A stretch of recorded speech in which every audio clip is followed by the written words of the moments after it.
warahmatullahi wabarakatuh. Perkenalkan, nama saya Winnie Nurkostiah. Saya adalah mahasiswa Universitas Pelita Bangsa dari Prodi Manajemen dengan NIM 111910973 dan dari kelas Manajemen 19A1 dengan konsentrasi pemasaran. Tujuan saya membuat video ini untuk memenuhi salah satu ujian akhir semester mata kuliah Ekonomi Internasional dengan dosen pengampu Ibu Dr. Fitri Rezeki MPD. Baik, di sini saya akan menjelaskan materi tentang upaya PT Perkebunan Nusantara 8 dalam mengembangkan ekspor teh hitam ke Malaysia. Pendahuluan. Perkebunan teh merupakan salah satu subsektor pertanian yang memiliki peranan penting dalam menghasilkan komoditas ekspor dari sektor non-migas Indonesia setelah kelapa sawit dan kakao. Saat ini di Indonesia telah menghasilkan oleh 3 jenis badan usaha, yaitu Perkebunan Besar Negara (PBN), Perkebunan Besar Swasta (PBS), dan Perkebunan Rakyat (PR). PBN memiliki potensi paling besar dalam produksi teh dibandingkan perkebunan besar swasta maupun perkebunan rakyat.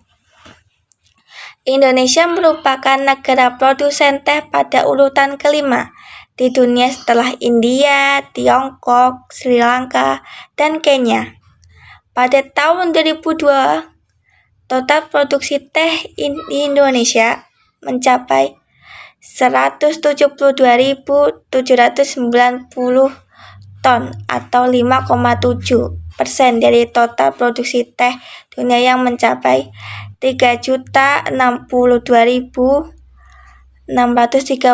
ton. Pembahasan perkembangan produktivitas teh di Indonesia selama kurun waktu 2003 sampai dengan 2016 cenderung berfluktuasi dengan rata-rata pertumbuhan sebesar 2,5%.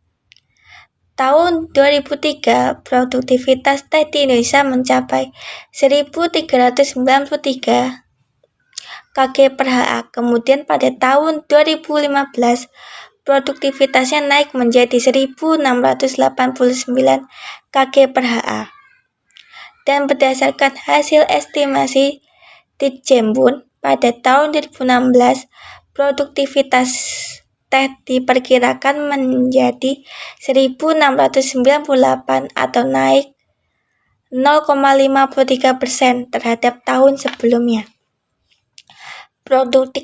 Produktivitas teh tertinggi dicapai pada tahun 2016 berdasarkan status pengusahaannya.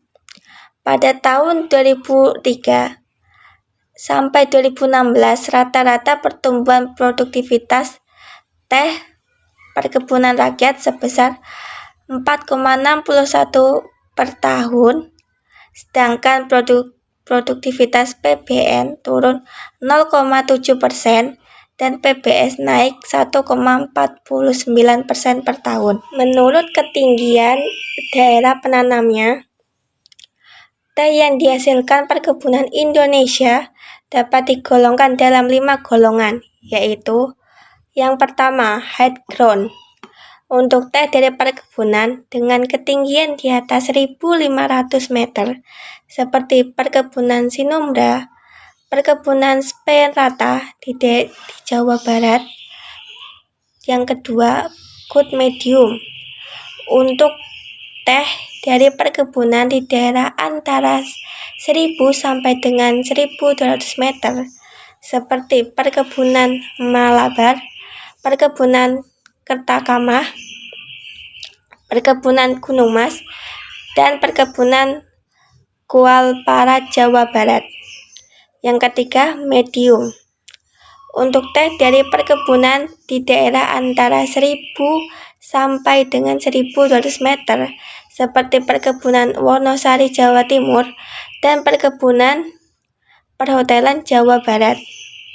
Yang keempat, low medium. Untuk teh dari perkebunan di daerah antara 800 sampai 1.000 meter, seperti perkebunan Pasir Nangka, perkebunan Cikopi Selatan, dan lainnya di Jawa Barat. Yang kelima, common untuk teh daerah perkebunan di daerah di bawah 800 meter seperti perkebunan Gunung Rawu.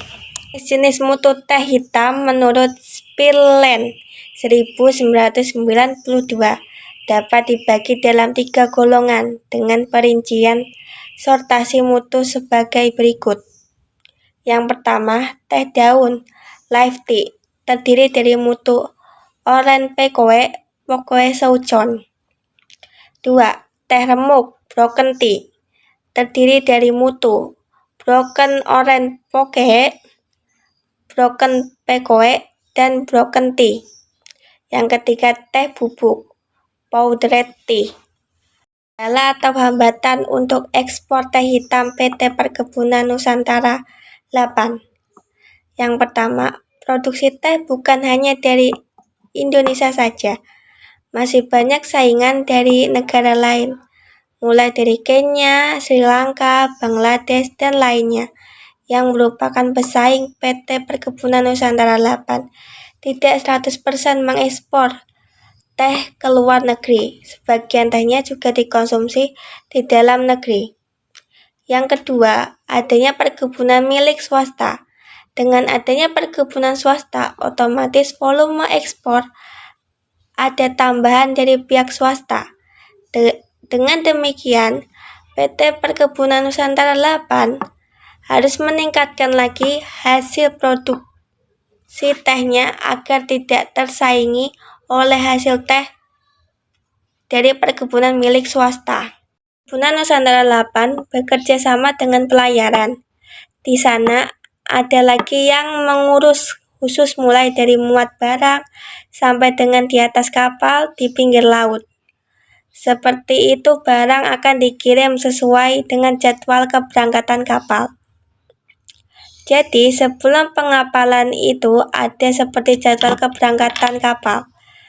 Karena tidak setiap hari kapal berangkat, ada kapal yang berangkat Senin, Minggu, dan juga Rabu, tergantung pelayaran. Yang jelas tidak setiap hari ada kegiatan ekspor. Karena hubungan keberangkatan kapal itu sendiri, jadi setelah barang siap untuk ekspor, baru PT Nusantara 8 memesan ke pelayaran untuk jadwal. Kuantiti teh yang diproduksi PT Perkebunan Nusantara 8 sebagian besar ditunjukkan untuk kebutuhan ekspor. Perdagangan ekspor teh di pasaran internasional dikenal melalui pelelangan. Di Indonesia, pelelangan untuk ekspor dilakukan oleh Kantor Pemasaran Bersama KPBN. PT Perkebunan Nusantara 8 yang berlokasi di Jakarta. Penjualan sistem pelelangan auction sales merupakan penjualan yang berdasarkan pada stok yang tersedia, ready stock, dan pemberian informasi dengan pemberian barang contoh, sampel dari jenis-jenis teh yang diproduksi. PT Nusantara 8 merupakan perkebunan negara yang memberikan kontribusi ekspor teh hitam terbesar di Indonesia. Dalam rangka pengembangan pasar ekspor produksi teh hitamnya, PT Perkebunan Nusantara 8 telah melaksanakan perjanjian kerjasama MOU dengan salah satu importir teh asal negeri jiran Malaysia. Kendali atau hambatan yang dihadapi oleh PT Perkebunan Nusantara 8 yaitu melalui dari persaingan pengeksportir teh dari negara lain. Adanya perkebunan swasta. Kualitas teh yang dihasilkan juga merupakan faktor terpenting dalam ekspor. Maka dari itu, PT Perkebunan Nusantara 8 terus meningkatkan kualitas teh hitamnya. Upaya yang dilakukan oleh PT Perkebunan Nusantara 8 untuk mengekspor teh hitam khususnya ke Malaysia adalah dengan menjaga kualitas dan juga kuantitas. Dokumen-dokumen yang terkait ekspor juga sudah dipersiapkan oleh PT Perkebunan Nusantara 8 agar memperlancar proses pengekspornya ke negara tujuan. Oleh karena itu, pemerintah Indonesia sebaiknya juga lebih memudahkan regulasi dan sistem birokrasi proses ekspor teh hitam ke Malaysia, sehingga upaya kerjasama yang terjadi dapat berjalan sebagaimana mestinya dan menambah devisa negara. Sekian dari video yang telah saya buat, kurang lebihnya saya mohon maaf apabila ada salah-salah kata yang tidak berkenan. Saya ucapkan terima kasih. Wassalamualaikum warahmatullahi wabarakatuh.